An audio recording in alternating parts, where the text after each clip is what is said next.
និយាយថាបើចង់ស្រកគីឡូតតែញ៉ាំតិចជាងដែលរាងកាយយើងអាចដុតថាមពលបានទើបអាចស្រកបានចុះឥឡូវញ៉ាំតិចហើយនៅតែអត់ស្រកទៀតមកពីអីយើងមកមើលពីពីរចំណុចដែលអ្នកទាំងអស់គ្នាញ៉ាំតិចហើយតែយើងនៅតែអត់ស្រកចំណុចទី1ត្រូវមើលថាយើងញ៉ាំតិចមែនប៉ុន្តែយើងញ៉ាំអាហារដែលវាអត់មានគុណភាពហើយមានកាឡូរីខ្ពស់ខ្ញុំលើកឧទាហរណ៍ថាអ្នកទាំងអស់គ្នាអត់ហ៊ានញ៉ាំអីទេប៉ុន្តែញ៉ាំជានំកងឆាក់ខ្វៃរំប៉ោង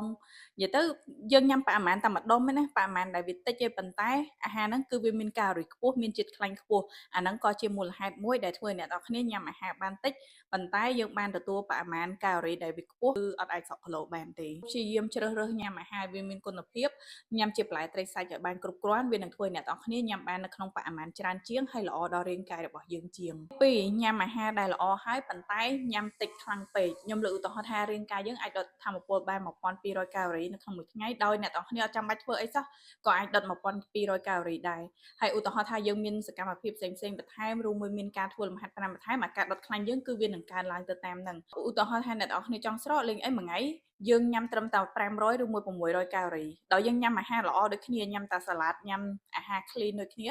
ប៉ុន្តែនៅពេលដែលអ្នកទាំងអស់គ្នាញ៉ាំអាហារដែលវាតិចខ្លាំងពេកវានឹងធ្វើឲ្យរាងកាយយើងចូលលក្ខណៈចាំសិលយើងបានទទួលសារជាតិអាហារគ្រប់គ្រាន់វានឹងធ្វើឲ្យអាការដុតថាមពលខ្លាញ់យើងហ្នឹងវាចុះទាបស្មើនឹងការញ៉ាំរបស់យើងអាហ្នឹងជាមូលហេតុមួយដែលធ្វើឲ្យអ្នកទាំងអស់គ្នាមានបញ្ហាគាំងគីឡូហើយនៅពេលដែលយើងត្រឡប់មកញ៉ាំអាហារដូចដើមគឺងាយនៅក្នុងការឡើងគីឡូខ្លាំងមែនទែនហើយជាពិសេសអាចនឹងឡើងទ្វេដងផងដែរអញ្ចឹងហើយយល់ល្អបើសិនជាយើងចង់ស្រកកុំញ៉ាំអាហារតិចខ្លាំងពេកមួយថ្ងៃគឺឲ្យវាខ្វះត្រឹម300ទៅ500កាឡូរីប៉ុណ្ណឹងគឺបានហើយអ្នកនរគ្នាកុំញ៉ាំទាបខ្លាំងពេកព្រោះអីបើសិនជាអ្នកនរគ្នាចង់ស្រកបែបយូរអង្វែងហើយត្រឡប់មកញ៉ាំអាហារដូចដើមវិញវាអត់សូវឡើងគីឡូគឺយើងត្រូវតែញ៉ាំបរិមាណឲ្យវាសមល្មមដែលរាងកាយយើងត្រូវការមកដល់ចំណុចនេះសម្រាប់អ្នកដែលកំពុងមានគោលដៅចង់ស្រកគីឡូឲ្យទាន់ឆ្នាំ